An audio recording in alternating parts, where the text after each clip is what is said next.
The next Minecraft update, Tricky Trials, received its soundtrack a couple weeks ago, and it's the biggest one since Caves and Cliffs.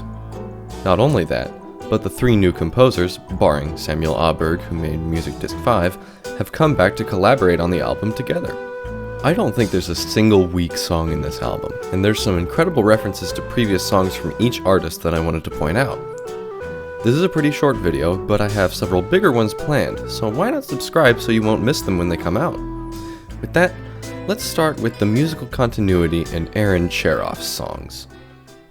If you saw my video about how Minecraft's music is still amazing, then you heard me compliment Aaron Cherof's work for 1.20. While his songs aren't my favorites on this album, they're still really good, and I think I caught one subtle reference to his work on Trails and Tales. His new song Featherfall plays throughout the overworld, and there's a little jingle in it at 3:08 that reminded me of the big climax of Crescent Dunes. Here's a comparison.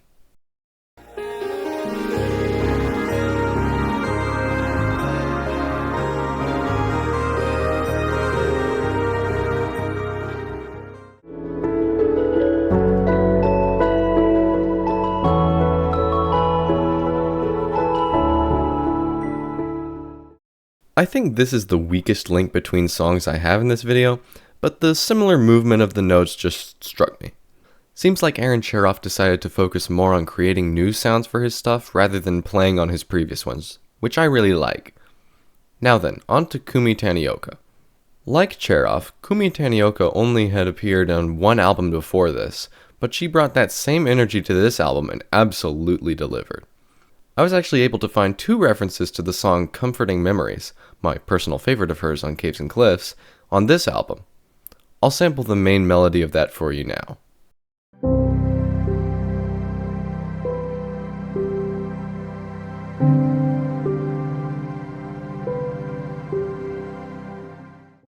The first reference to it starts at 2 minutes in the overworld song Komorebi.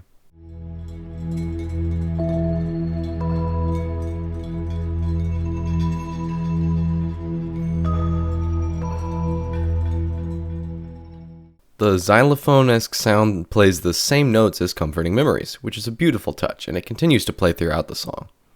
Next, it's a little more hidden at the 2:30 mark in the song Yakusoku, which also plays in the overworld. Mixed into the hand chime sounds, you can hear the melody again, and I think they're on the same instrument as before as well.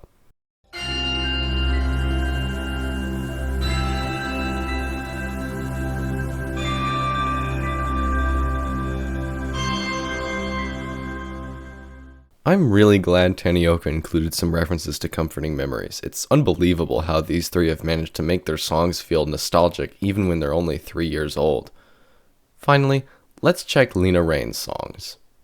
Lena Raine has definitely cemented herself as the backbone of Minecraft's new music with her work on this album. She knocked it out of the park this time around.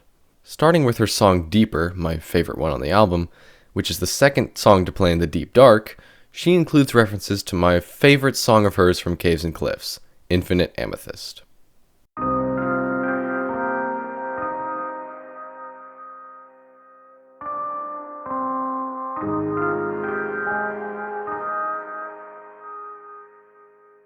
I think Deeper includes a very subtle allusion to Amethyst. At 1:07, when the first of the horn-like synth blasts plays, the note movement is almost the same as Infinite Amethyst, just with the last two notes going down instead of down and then back up.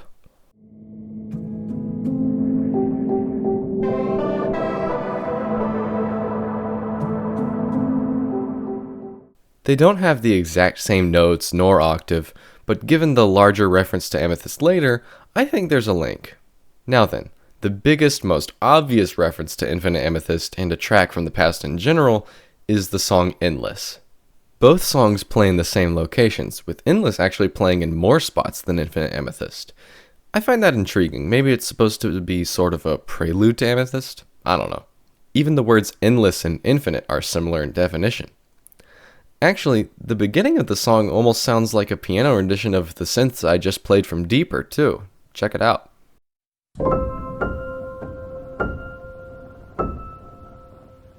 It's the same movement, just a few notes higher.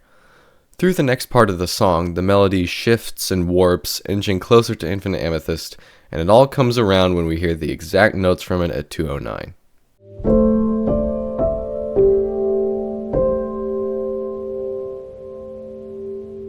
It's eerie, but still comforting at the same time. Infinite Amethyst evoked awe at something new, while Endless evokes reflection on something old. Finally, one last thing that's not quite a reference, but I just think the piano used in Endless reminds me of that small part of Music Disc 5 where an actual song plays.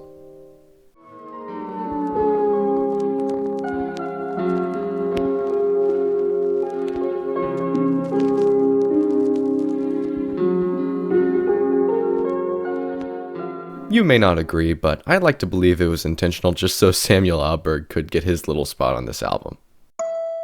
Alright, with that, those are all the references I spotted in this new album. Be sure to let me know what your favorite song on the album is in the comments, and I'll see y'all again soon.